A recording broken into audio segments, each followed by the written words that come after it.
おはようございます。こんにちは、ふるくんです。今日は新しい日本語の授業があります。Genki, moi ça va très bien, j'espère que tu es prêt pour cette nouvelle vidéo. Je termine la série vidéo qui porte sur comment traduire le verbe être en japonais et que j'ai commencé il y a quelques jours. Dans cette vidéo, je vais te montrer comment qualifier quelque chose en japonais grâce aux adjectifs, comment décrire grâce aux adjectifs. Mais avant de commencer, bien sûr, tu peux aller faire un tour sur ma page Facebook, liker justement pour être au courant de la sortie des prochaines vidéos. Je publie également des citations, il faut que je m'y remette, et des statuts. Tu peux aller également voir ma page Instagram où je publie chaque jour un nouveau kanji. On vient d'atteindre le 100e kanji aujourd'hui à l'heure où je te parle. Donc on est mardi. Voilà, mardi. Et donc sur cette page Instagram, je te montre comment tracer les kanji, quelles sont leurs lectures et leur signification. Voilà. Maintenant, on va pouvoir commencer cette vidéo et on va s'intéresser donc, comme je te le disais il y a quelques secondes, aux adjectifs en japonais parce que c'est un petit peu particulier. Tu vas voir que en fait, en japonais, il y a deux classes d'adjectifs. On a les adjectifs en i et les adjectifs en na. Alors, concrètement, pour commencer, je vais te parler des adjectifs en i. Alors, pourquoi on les appelle comme ça? Eh bien, tout simplement parce que ils se terminent par le hiragana i. Et aussi parce qu'ils se conjuguent comme des verbes. Ça peut être étrange pour nous en français puisque nos adjectifs ne se conjuguent pas, quoique ils varient en genre et en nombre. Donc il y a des changements, mais en japonais, ces changements-là sont plus importants, on va dire. Alors, ils se conjuguent, mais comment ça? Je vais te donner un petit exemple. Voilà. Donc, prenons le mot, l'adjectif chaud, atsui. Si je veux le mettre à la forme négative, on va obtenir atsukunai. Et là, tu vois en fait qu'on a enlevé le petit hiragana i et qu'on a rajouté la terminaison de la négation pour les adjectifs en i qui est kunai. Donc ça donne ce n'est pas chaud. Atsukunai, c'est ce n'est pas chaud. Alors je ne vais pas épiloguer sur la conjugaison des adjectifs en i parce qu'on la verra dans une autre vidéo où j'aborderai justement la conjugaison en général avec tous les verbes, hein, au présent, au passé, etc. Donc concrètement, les adjectifs en i, en fait, ils peuvent tous se traduire de la façon suivante. Être plus l'adjectif. On va dire, par exemple, délicieux, qu'on traduit en japonais par oishi. En fait, oishi signifie déjà être délicieux. Pour faire simple. On peut rajouter à la fin des phrases comment te dire, des pour que ça fasse plus poli.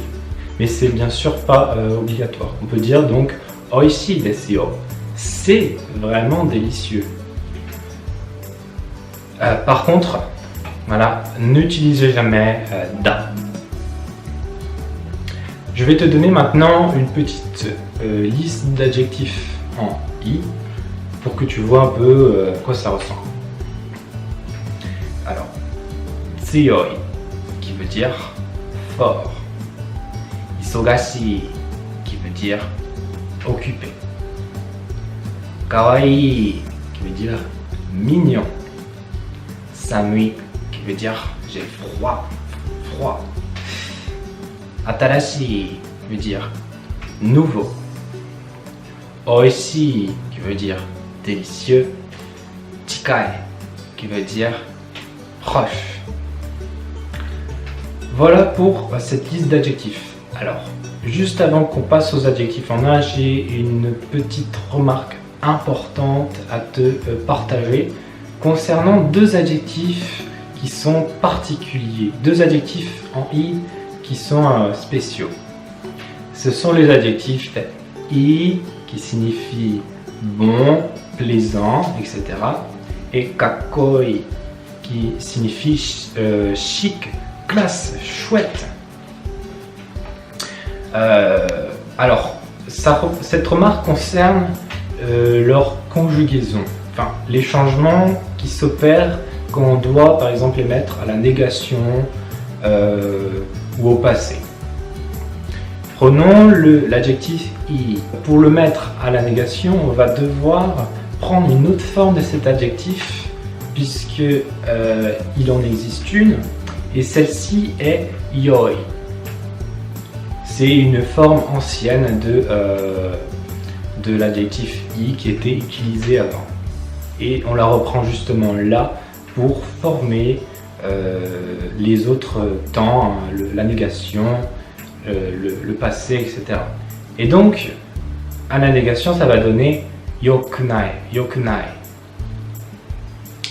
On va voir la même chose avec kakoi, classique, chouette, cool. Hein? Si je veux le mettre à la négation, ça va donner kakko yokunai. Ce qui signifie donc ce n'est pas chouette, ce n'est pas classe. Donc voilà pour cette remarque que je voulais te faire.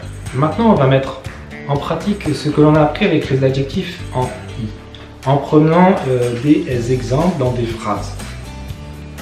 Je veux dire, la nourriture délicieuse n'est pas rare au Japon.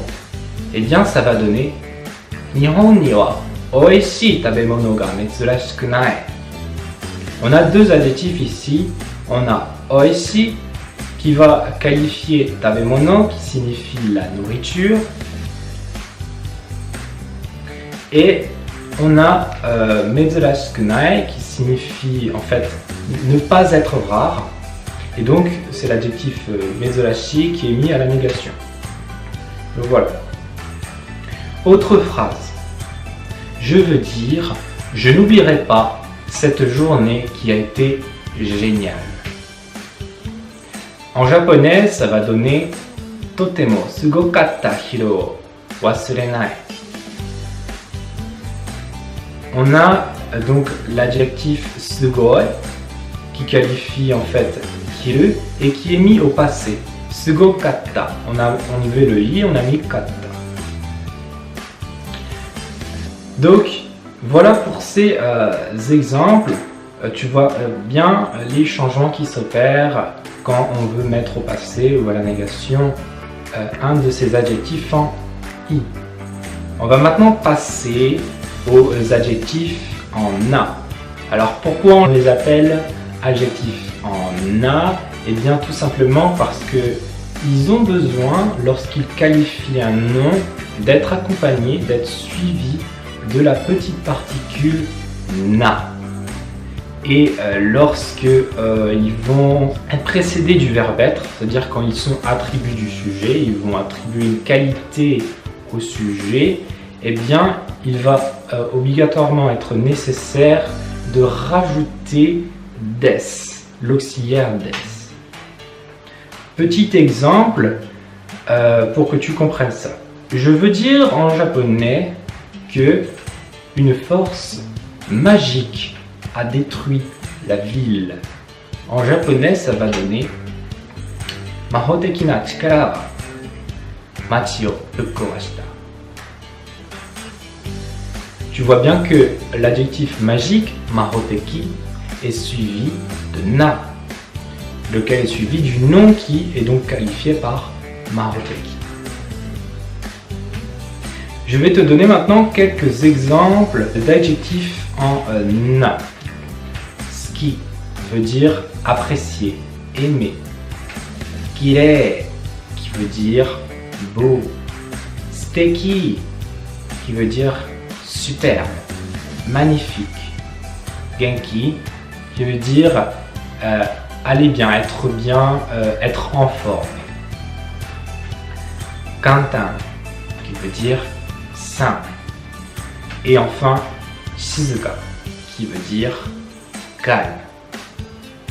Alors comme tu peux le remarquer, dans cette liste d'adjectifs, il y en a qui se finissent par i, comme kirei. Et là tu vas te demander, mais comment faire pour les différencier des adjectifs en i? Eh bien, il n'y a pas de règle magique, mahoteki, naokite, pour les différencier des adjectifs en i. Alors pour autant, petite astuce, la grande majorité peut s'écrire entièrement en kanji. Voilà, la grande majorité de ces adjectifs en na peuvent s'écrire en kanji. Ce qui permet donc de les différencier avec les adjectifs en i. On a seulement kirai qui signifie détester, ne pas aimer, qui se termine en i et qui ne s'écrit pas en kanji, qui lui est un adjectif en na. D'autre part, tu pourras remarquer en apprenant le japonais qu'il y a une grande part d'adjectifs qui sont importés et qui sont donc écrits en katakana, qui sont justement des adjectifs en na. Ensuite, tu as des adjectifs qui appartiennent aux deux classes, donc les adjectifs en i et les adjectifs en na. Dans ce cas-là, tu vas avoir le choix de les utiliser comme tu veux, soit en tant qu'adjectif en i, soit en tant qu'adjectif en na. Bien sûr, il faudra respecter les règles. Sache que si tu les utilises comme adjectif en na, ça fera un peu plus mignon. Les Japonais apprécient ça. Donc je vais te donner cette petite liste d'adjectifs qui appartiennent aux deux classes, à la fois aux adjectifs en i et aux adjectifs en na, pour terminer donc cette vidéo. Premier adjectif, oki ou okina qui veut dire grand. Chisai ou chisana qui veut dire petit. Atatakai ou atatakana qui veut dire chaleureux. Et enfin, okashi, okashina qui veut dire étrange, drôle. Donc, j'espère que cette vidéo t'a aidé puisqu'elle est terminée. Juste avant de te quitter, bien sûr, petit message en japonais qui est très important puisque ça va m'aider à mieux référencer les vidéos, donc petit like, et à faire grossir cette chaîne. Ce message est le suivant. Kongo no vidéo mo rawaseru you ni kimi ni channel o yoyaku kodoku shite kudasai. Et tu peux également recevoir ma vidéo bonus qui concerne l'apprentissage des kanas. Si ce n'est pas encore fait et que tu galères, tu peux donc cliquer sur le lien qui apparaît juste là pour la recevoir. C'est gratuit, tu la recevras dans ta boîte mail. Et moi je te dis bye bye, ganbaremashou, à la prochaine vidéo.